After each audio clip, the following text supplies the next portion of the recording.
పచ్చని అడవుల్లో ఈ డంపింగ్ యార్డ్ ఏర్పడితే ఇక్కడ జీవించే ప్రజలకే ప్రమాదం వాటిల్లడమే కాక పశు పక్షులకు కూడా తీవ్ర నష్టం వాటిల్లుతుందని తెలియపరిచే విధంగా వినూత్న రీతిలో నిరసన తెలిపారు.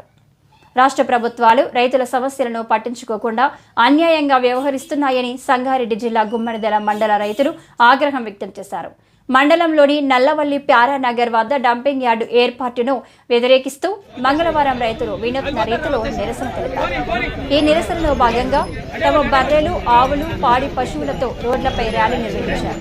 పశు సంపదకు హాని కలిగించేలా, రైతుల భూములను నాశనం చేసేలా ఈ డంపింగ్ యార్డును అడ్డుకోవాలని ప్రభుత్వాన్ని కోరారు.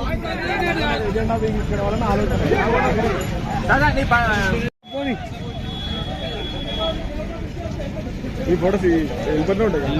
ఇప్పుడు నేను పెడతానే ఉంటాను, గ్రూప్ లో పెట్టేస్తానే ఉంటాను. సూపర్ ఉన్నాయి సార్. లేట్ అవుతుంది.